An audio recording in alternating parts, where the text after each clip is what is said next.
Jer'Zhan Newton. So I watched the game today, actually, of him playing the Badgers, and he got ejected at the end of that game because he murdered our quarterback, and it was like a targeting call. Murder will get you tossed. Murder will get you tossed. Figuratively murdered him.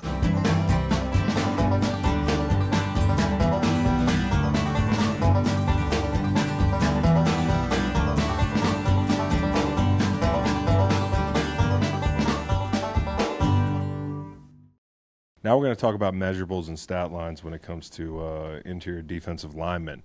Well, less so the measurables and stat lines. This week, the scouting combine comes up. I guess I'll ask you first because you've been looking at all these guys. Beau, who's a guy that you cannot wait to see test?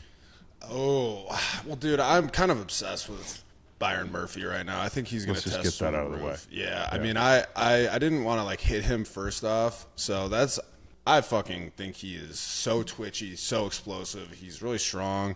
I think he's going to test really well. One guy that I watched a lot of tape of whose tape didn't necessarily shine for me at times, but I think he's going to test really, really well is Miami D-tackle Leonard Taylor III. I'm very curious to see how he does at the combine because I think he kind of disappears at times on tape, but I think his measurables will be really good. He looks like he has very long arms, Chris, and we like that.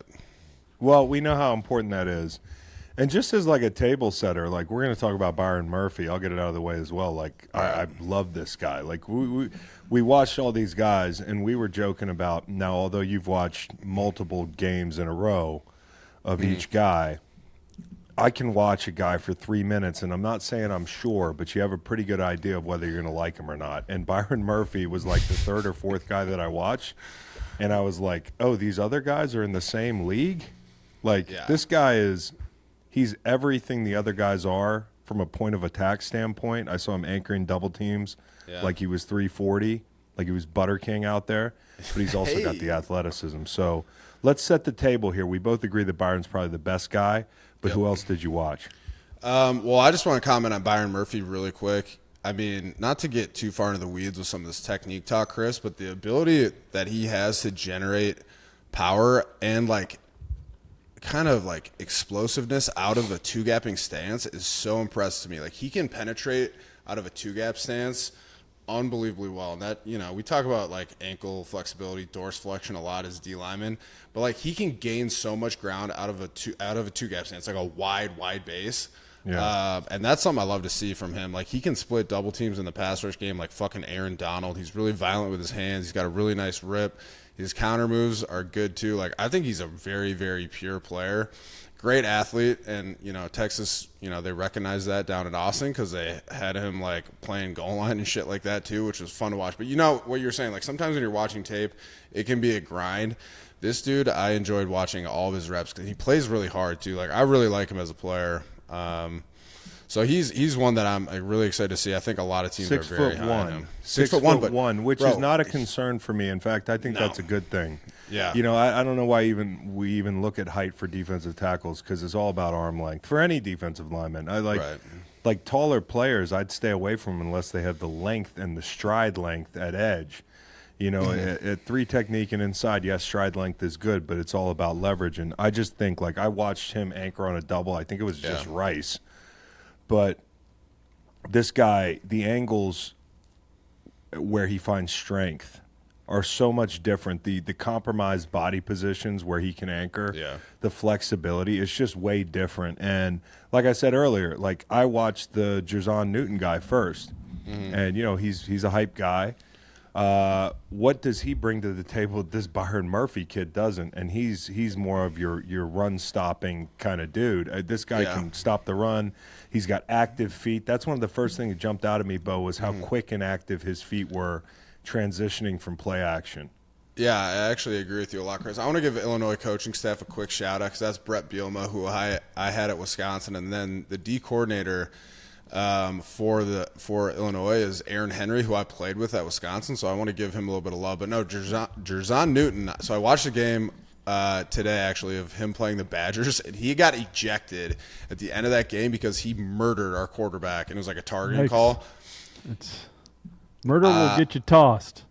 Murder will get you tossed. Figuratively murdered him on the tape. Yeah, I remember but that. He had a really explosive sack. I like Jer'Zhan Newton a lot.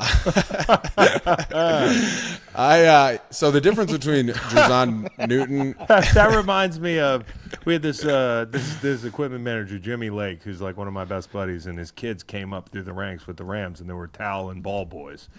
And after the game, they were like small, and they'd always come up to me after the game, and I'd be sitting there like naked at my locker, and they'd be like, "Nice sack," like good play. And it was like an inside joke with me and Jimmy. That's like, but yeah, an explosive sack. Tell us more about that. Nice sack, Chris. I've been saying that for years. It just means a lot more coming from a kid, because it's pure. Oh yeah, Jer'Zhan Newton. So I think he's the way they ask him to kind of do run stunts and blitz in Illinois is a lot more like laterally than what, you usually want to penetrate more at in the NFL level. So I don't think he's going to struggle with that at all because he is very explosive. He's got really good up the field burst. I think he's going to end up being a really good, like a one gap penetrating defensive lineman, like in a Jim Schwartz scheme, like what we played in Philly and what he's running for the Browns. But he's a very different player, in my opinion, than Byron Murphy. Byron Murphy, in my opinion, is super versatile and can do it all. To me, Jer'Zhan Newton is much better at, like I said, like gap penetrating, even though he wasn't asked to do that as much in college. Like I think that's where his skill set is going to translate very well. I think for me, like he's really good. He's got really good instinctive feel in the pass rush game, which I like. Like his counters are good and his hands are very violent. And that's kind of what makes him a really fun player to watch. Like he's got really good instinctive feel for like, an O-lineman get top heavy when you can counter and things like that. So I think he's a player, again, that's going to test really well at the combine too. He's a pro. I mean, you can tell he's a pro. Yeah. I can see him starting any number of places and being really good on first and second down out of the gate. But some of these guys stand out a little bit more. And Can I jump Murphy. in with Jer'Zhan? Jer'Zhan has 4 brothers: Jer'Von, Jer'Quan, Jer'Wan, and Jer'Shawn. That's really good. Which I think is top half of the first round. I think so. You know what we call that in the scouting world, Macon? What's that? Intangibles. Intangible. That's exactly right. And Jer'Zhan is currently mocked 13th to the Las Vegas Raiders. Byron Murphy, 27th to the Arizona Cardinals. Bro, that's crazy. Yeah. If you, listen, these things, we're always wrong about this stuff. So this is a very preliminary look at these guys. We could change our minds before April. And the mock drafters will too. But Byron Murphy should be picked ahead by some distance of all these guys. I agree. But where I'd like to see Jer'Zhan Newton is, like I said, Jim Schwartz defense in Cleveland. Shelby Harris and Mo Hurst contracts are up, and I think that's a perfect scheme fit for him. And one thing I want to point out about him is this motherfucker played, like, I'm watching this tape, he played upwards of 70 snaps in certain games. Like, he's kind of a workhorse, man. Like, he played a lot of reps at a very high level in Illinois. And, like, I like to see that. Like, in Byron Murphy in Texas, like, they have 2 D tackles. Obviously, the other one's Sweat, very different player than Murphy, and we can talk about him in a moment, but those dudes aren't playing 70 snaps a game because they're not asked to do that. They're playing 30 to 40 snaps a game. Well, that Sweat guy, he can't play 40 snaps a game. But but the Sweat guy, I cannot wait to see test. I mean, I threw on his highlights and I was like, holy shit. Now I've watched him, and Stanford Steve has been obsessing over these guys for forever, but to watch him get in a stance, you can really tell how much space he takes up, and he's not a bump on a log. Like, this motherfucker can move a little bit, and he can move bodies. He's going to find himself a really nice role early on because he is differentiating. That size is differentiating. There aren't a lot of guys like that.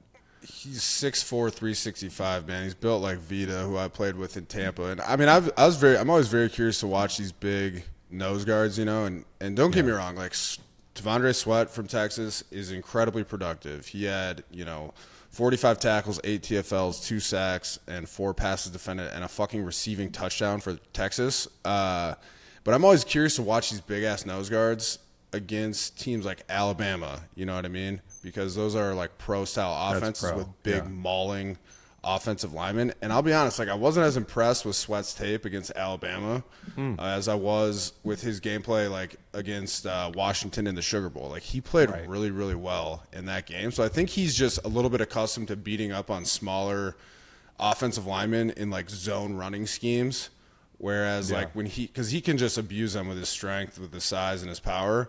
And so I'm concerned that he might struggle at times against, larger offensive linemen in the NFL that kind of are more accustomed to seeing players of his size and caliber. I'm interested to see how that unfolds. But I see him as like a really, really good, first and second down nose guard, two-gapper, a team like the Broncos, the Titans, or the Cardinals, who kind of run a lot of odd scheme and need like big bodies up front. Like I think he'd pair really well with Jeffrey Simmons, kind of, get Simmons some more single blocks and things like that.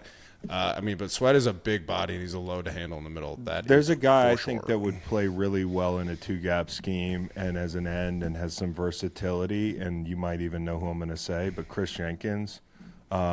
He's got a really pro-ready body. He plays with his hands. He seems like a guy who can move up and down the line. His measurables are more of a tweener between a 3 technique and a 3-4 end, but guys that can still do that two-gapping stuff are valuable. Yep, from Michigan.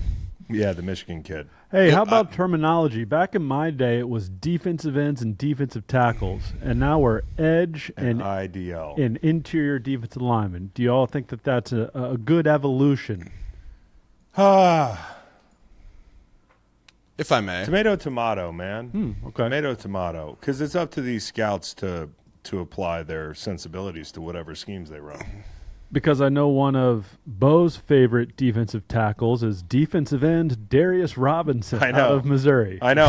We got to talk about this. Is a little bit of a fast forward to our edge day, but this guy was interesting to look at. Yeah, so I like Darius Robinson a lot. He's exactly what you're talking about, Macon.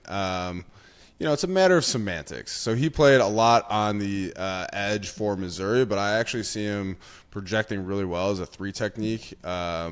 He's really long. Like he's 6'5", 296, but he's got a big enough frame where like you could put 15 to 20 pounds on him and have him like play 3 technique. He's got a lot of experience actually playing like 4 technique and 4-eye. I watched him against Tennessee, and they kind of the Missouri defense played a lot of like bear looks, and he was playing 4-eye, and he actually had I like his hands a lot. Like he's got pretty good hands in the run game. But the reason I like him like off the edge, he's pretty violent, man. Like he was fucking up guards coming back across in gap scheme, or else like when teams run split zone where they bring a tight end back on the end, like he was murdering tight ends in some of the other games I watched. Murdering them figuratively, Macon, yes. Got it. But I think the thing that's attractive about Darius Robinson is like he fits in well for 4-3 gap penetrating schemes, and also he has a lot of 2-gapping experience as well. Like I could see him being like a Derek Wolfe type player, when Derek was in Baltimore. But he's got a lot of versatility I think teams can find attractive, and like dude, he's a good athlete, man. Like he's got a lot of power. He does kind of like the old like bull to like inside counter Carlos Dunlap. Yes. No, I'm not saying he's Carlos Dunlap, because Carlos is pure edge, right? A little bit. I mean, he's just not as, like athletically, he's not a twitchy 3. Like I feel like you got to have a certain amount of twitch and foot mobility to play inside where things are happening faster. This guy's kind of in between. I think his feet are a little slower. Like, I don't think he's like a pick him up, put him down guy. I think he's a little bit stiff in the bottom half. But I will say the same things that jumped off to you jumped out to me pretty quickly. And looking at the guy in pads, like this guy is winning the fucking eye test. Get him off the bus first, baby. He carries that 286 really well. Mm-hmm. I like him a lot as a player. I'm very interested to see where, if NFL scouts have him projected as more of an edge guy or an IDL guy, Macon. Like, I think honestly, I think he could do both, and that's an attractive quality to have. To have experience playing inside and outside at a high level is a good thing coming out of college. There's a guy I'm wondering if you guys know much about, the Michael Hall kid from Ohio State, number 51. I actually think, and when you talk to some people in the Big Ten, they like him better than maybe Jer'Zhan Newton, depending on who you talk to. Like Michael Hall, a little bit undersized to play 0 and 1, but that's where they had him. Probably more of a 3 technique. He's really young, which I think is a good thing. Do you think like being a younger guy getting drafted, like you get drafted at 23, like I got drafted at, like that's one thing. But when you get drafted at 20, 21 years old, I feel like that's a really high ceiling proposition for a team. You never know how much this guy's going to develop. Look at Fletcher Cox, man. How Fletch old and I was were he? like, I think Fletch got drafted when he was 20 or 21. I remember being in like my rookie or second year and being like, what the fuck? This dude is like 9 months older than me. What is going on? Yeah. And he's in his 5th year. Yeah. I think that bodes well, Chris, because those guys are young. They've got more shelf life. They're a little more raw. You know, you can kind of mold them as a D-line coach into whatever you want. I gotta watch some more tape on Michael Hall though, because he's definitely an intriguing prospect. He's intriguing. He's definitely a gap penetrator. Yep. Probably a 3 technique and somebody who can get skinny a little bit. And he's got good lateral quickness, but he's got to work on his hands, I think. Fletch was 21. Yeah, so, 21. being young, I mean, I think Robert Quinn was pretty young when he was drafted as well. Like, there's just a whole host of guys that you see that happen with that you're like, man, the youth is a real thing, because if you're talking about somebody's career and you're going to sign this guy to a second contract and the whole thing, like, you don't realize how close that ledge is sometimes in your late 20s. And, if you can nab this guy to a second contract at 24, it's like, all right, that helps. Who else did you look at? So speaking of young players, Chris, I mentioned him earlier. This is a projected day one guy. I'm not sure if that's going to happen or not, honestly. I might need to ask around the league for that. But I mentioned him earlier, Leonard Taylor III from Miami. I think he's pretty raw, honestly. I think he'll test really, really well. But between us, like he's inconsistent on tape at times. Between us and everybody listening. Between us. No, this is just the three of us having a very in-depth conversation about defensive linemen. So I watched his game versus Clemson. It's weird, man. Like, he's very athletic, but he's got he kind of gets off late at times, and he also has those low hands. You know what I mean? Where he doesn't really protect his chest very well, and sometimes it feels like he's just sorting through, different blocking schemes from the offensive line. I think to me that's a testament to just some of his youth and inexperience. So I think he's more of a project. I see him as definitely a one gap D lineman. I think he's a project as a 2-gapper, but he has that kind of ability. He's got long arms and he's very violent with his hands at times. He needs to be a lot more consistent with his hands to keep O-linemen off of him in both the pass rush and in the run game. But I think he's a pretty intriguing prospect, man. I'm curious to see what teams think of him. I don't know. I think he'll be around, 3 to 5 maybe, unless he tests through the roof. It's interesting. Well, now, just between the three of us, I don't think anybody cares about guys who are going to get drafted that late. We can save that talk for later. Well, the mock I just quoted was 2 days old from PFF. Daniel Jeremiah, our good bud, did a mock 6 days ago. He has only one IDL being drafted in the first round, and that is Byron Murphy, 16th to Seattle. That feels good. Yeah.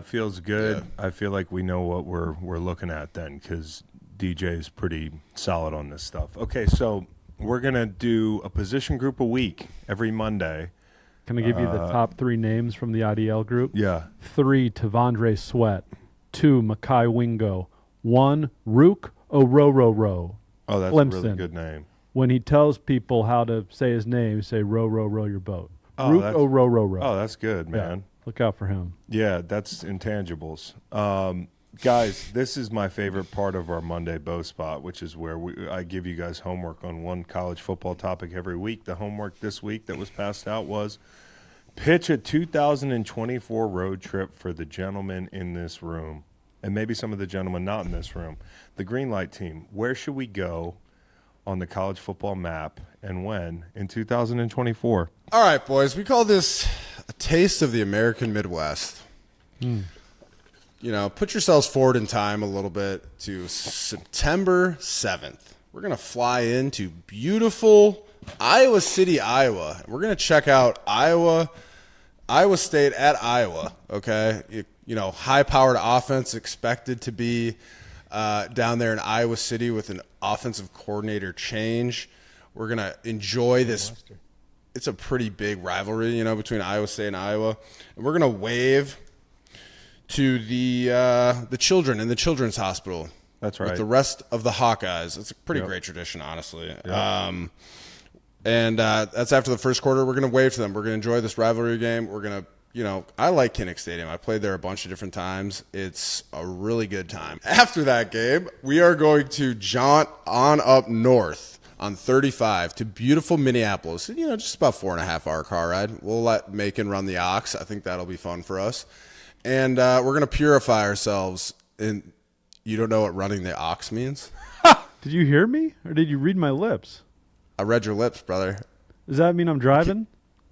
No, you're on the tunes, Oh, the aux. baby. Have you the been aux outside? cord, AUX. The aux Got it. cord. Yeah. Yeah. More of a Bluetooth guy these days, but yeah. All right. Yeah, okay. it's just It's figure of speech. yeah. What was I When thinking you- of? When you say dial me up, you don't get a rotary phone. Nas. Is Nas a thing? Like Nas, nitrous yeah. oxygen? Okay. Yeah. All right. Well, Fast we can and get some Furious. Nas for the car. You want to hit some whippets in the car ride up? We can do that. Going all the way to Minneapolis. Chris is trying to curb that Zin, craving. We can just hit some whippets instead. Anyway, we're going to go on up to Minneapolis. We're going to enjoy some beautiful home cooking from my lovely mother, big-time listener of this podcast. We're just going to hang around Minneapolis for a couple days. It'll be awesome. I'll show you Great guys city. this house I'm building, a lot of great lakes. We can do some stand-up paddle boarding, get out there in the itinerary water. is lakes and possibly a house that you're remodeling. You guys aren't invited to the home. Bo, did you know my license plate is literally Minneapolis? No, I did not know that. Yeah. Yeah, because we won the Did national you just championship. Did there. you just dox yourself? Well, there's some numbers too, but it's Okay. All right, hidden. I got a real. Oh, wait, I'm not trip. quite done, Chris. Oh God, I'm not quite done. what else are we gonna do in Minneapolis? Go to the Prince Museum. We can. But on Friday, which will be the 13th of September, we're going to get in a car. We'll give Chris the ox this time. And we're going to drive straight east to lovely Madison, Wisconsin. We'll get there just in time to enjoy a beer and some live music at the Memorial Terrace overlooking Lake Mendota. It'll be awesome. Oh, also, I made us a dinner res that night at Tornado did? Room downtown Madison. We'll have a couple old fashions and go over to the College Club, the KK as it's affectionately referred to, which is kind of the Yikes. athlete bar. It's very grubby. And then finish off that night with some Ian's Pizza at like 2 a.m. Wake up 10 a.m. Saturday morning, Saturday the 14th, okay, and start getting some Bloody Marys because Alabama is going to play Wisconsin at Camp Randall Stadium. And that is Oh, a now I'm big fucking in. game, Chris, okay? Now I'm in to be with my people for a day.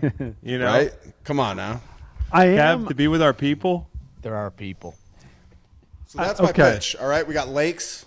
Okay, We got that's a one lot of pitch. Don't driving. Save That's the it, American and then we'll Midwest say which for you, pitch baby. we like at the end. Bo, I appreciate the Iowa Bo, City that call. your motion Yeah. has been I don't know what Tabled. to say. Tabled. Yeah. Tabling Okay. your motion. That's my Okay, pitch, I got boys. one. I'll start with my best trip. Neyland Stadium boat trip. Okay, Ooh. Knoxville, Tennessee, 5 hours 14 minutes from Charlottesville. I've always wanted to go to Neyland. I want to join the Vol Navy.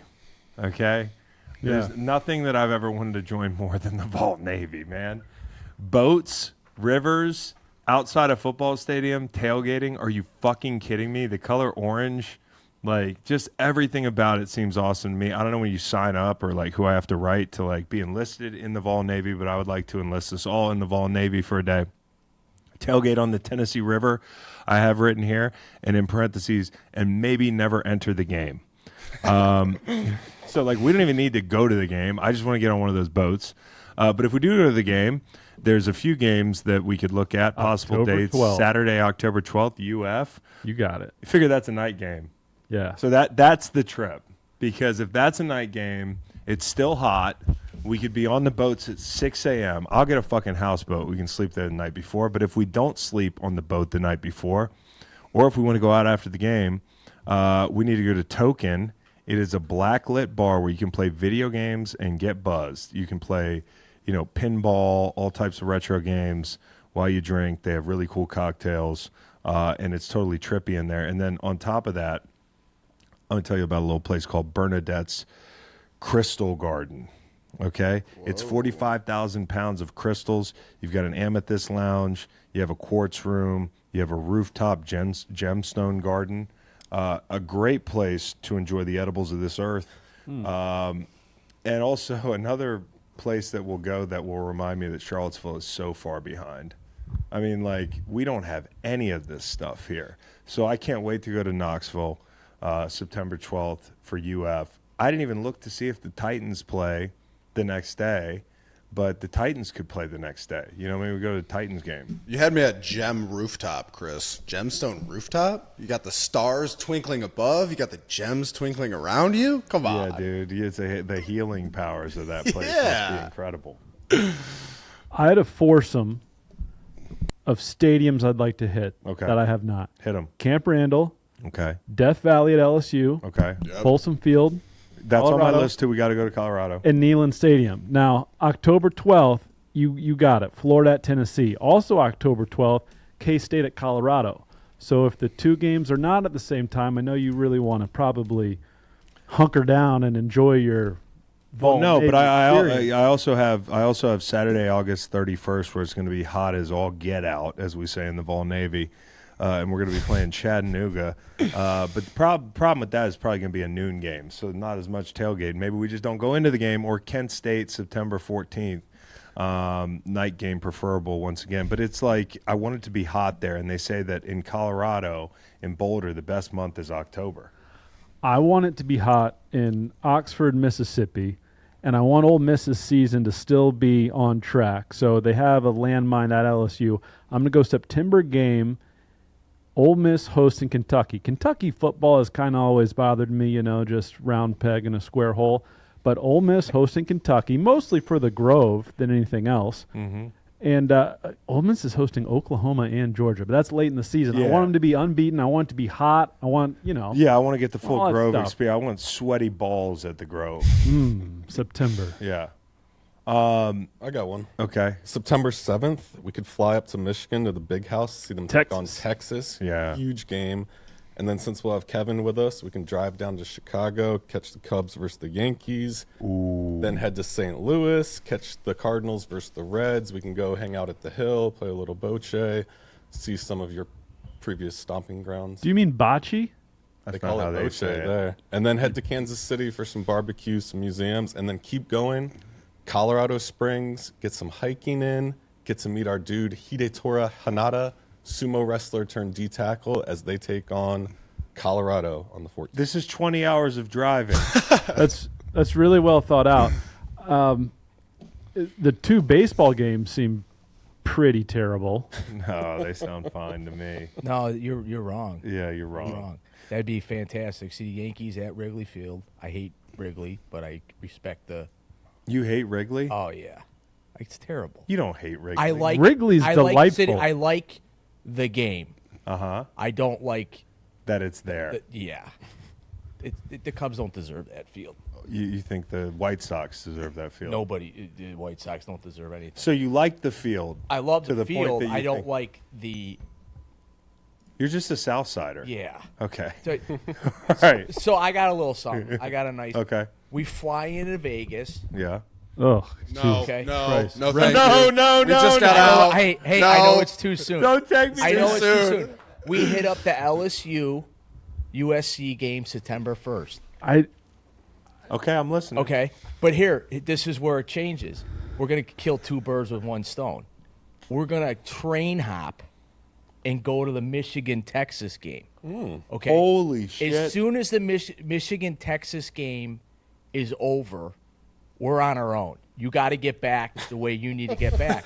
So you can't take a flight. You could take a train. You can't rent a car. And you got to leave your phone. No phones. No phone. No phones. And whoever gets back Gets a back pat to on the Charlottesville back. first? Yeah. Oh, that's pretty good. I always think an amazing race type situation, I win. That's where I think. Rather go to the baseball games. Well, I think it's a great idea. And I love the train. You had me at train hopping. You know, that's something I want to So do. from this Vegas to Ann Have Arbor, you looked got to at the get there. CSX to see if we can get there? I haven't. I came up okay. with that while I was sitting. I got another one. And we can train hop here. It was. Go ahead.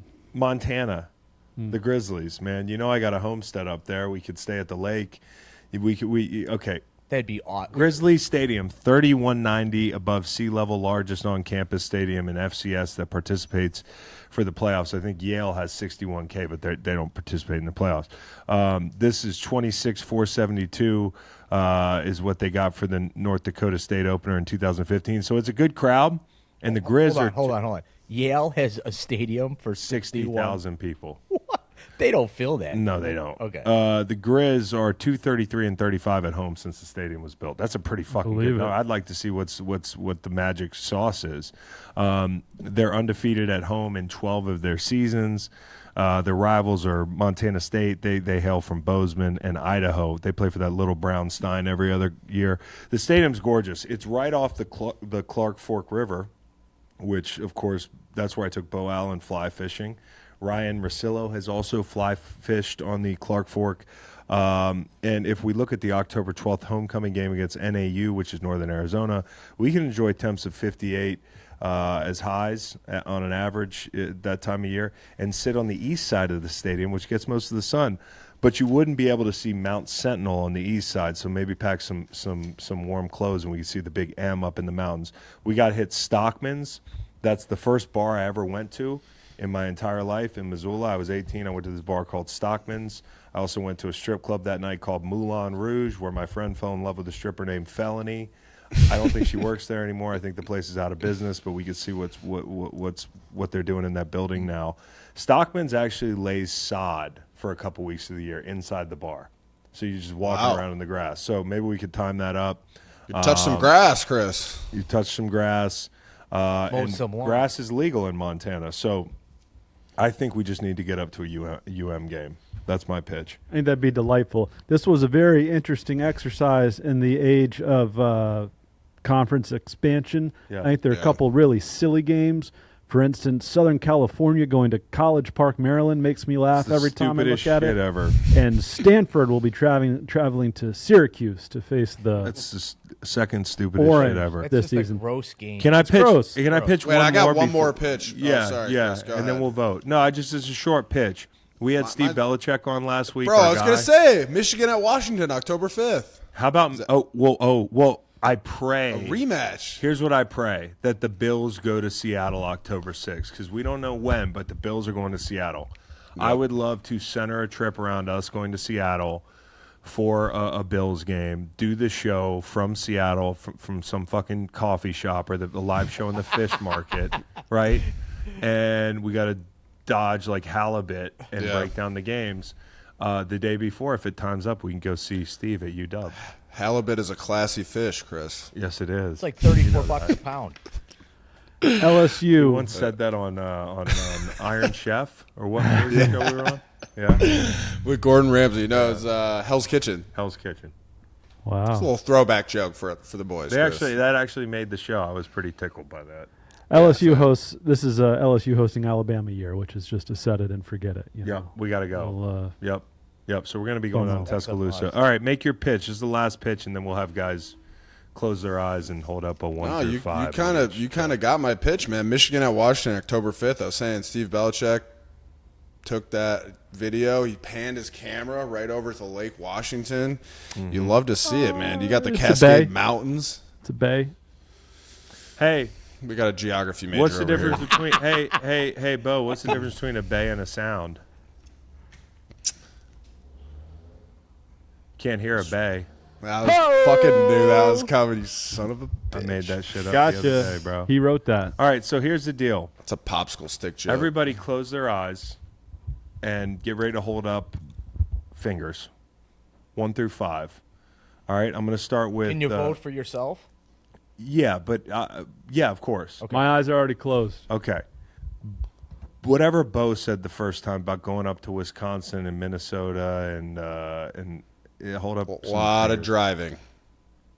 Okay. Out of 5? Hold up some fingers. We're voting out of 5? All Is right. anybody looking though? Matt's not even holding up his fingers. He's just. Everybody said 1. Hey, who did you open your eyes? I'm the one who's got to orchestrate. Oh, okay. Because how would anybody know who's voting Okay. for what? Well, that's Fuck. I know. Okay. Fuck you guys. And then the second trip was Nealon boat trip. Okay. Just for Florida, right? For Florida. Getting some 3s and 4s here. Kevin's not holding up any fingers. He's just meditating or sleeping. What? I thought we only hold up when we got a vote. This is a Rate vote. each one up to 5. 5's the best. Oh, Keep your eyes closed. I didn't get. Do kneeling. My bad. Do kneeling. Close your eyes. Do Kneeling kneeling. is. Okay, interesting. Okay, the third trip that we talked about was Matt's trip, which was to go all over the country. Scale starts at 1, yeah? Yep. Okay. Okay. He held up 2 for his own trip. All right, Aiden's young. He's got no family. He's got a 3 up because he can afford to leave for 3 weeks and ride a. All right, how about Kevin's trip where we have to make it back to Charlottesville without? I kind of like this one. I do too. Everybody's holding up a lot of fingers. I don't like neutral site non-con in just soulless places That's like okay. Vegas. This one. I mean, might if I be gotta the sell clubhouse it, it's leader in right Vegas. I mean, Yeah, there's a lot. Even if we cut the Vegas doesn't trip sell out it and just for went to me. Michigan, and I just had to know, figure out how to get That- I know. I do. I was Do it hesitant again, to bud. say it. I was can't there. do I it. get it. All right, so what's the last trip? I'm forgetting. Montana trip. Montana trip. All right, close your eyes. Who are they playing, though? I never heard an opponent. Missouri State, the opener? Or Northern Arizona is probably okay. Can I get a date? October. Macon, Northern Arizona. Lumberjacks. Lumberjacks. So people are kind of keen on going to Montana. People are keen on going to Montana. People are keen on going to Michigan, and people are keen on going to Tennessee.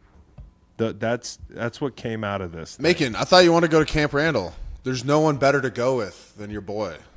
I don't disagree, but how about Wisconsin hosting Penn State on October the 26th? I like conference games. If I want to go watch Alabama, I want to do it in the What deep about South. when they start going jump around and then you got to jump and you break both your legs? No. because you won't jump. I'll jump around. I jump.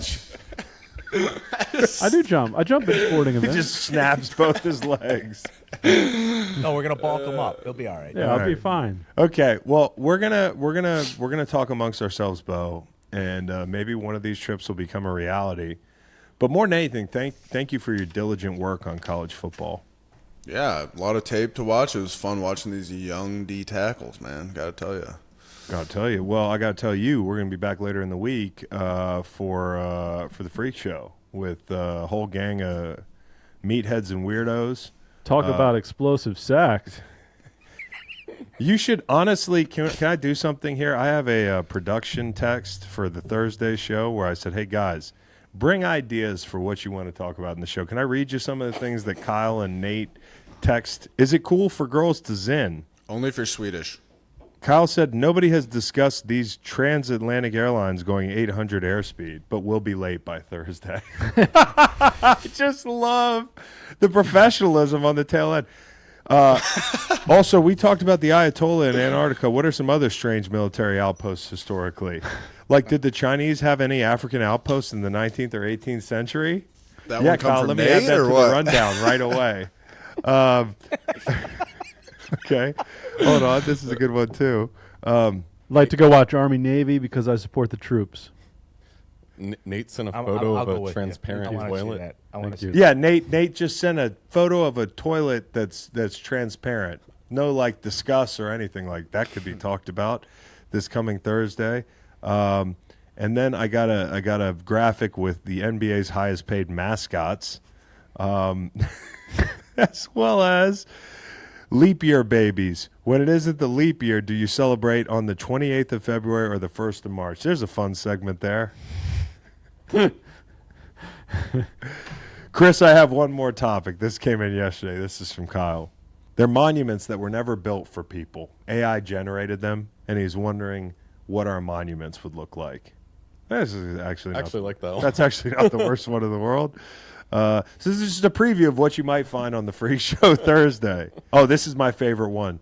Today at 10 a.m., Kyle, hard at work, sent me a tweet that says, Olympus Mons, located on Mars, is the second tallest mountain and largest volcano of any planet in the solar system. It's a shield volcano, and it roughly covers an area of 300,000 kilometers squared. How are we going to talk about that, Kyle? I think we just did it. Basically, I'm in a group text with a bunch of old people who have Instagram. They're just sending me fucking Instagram posts. This is not how you produce a show, guys. Hopefully there's more by Thursday. Join us for the freak show. Y'all take care. Take care.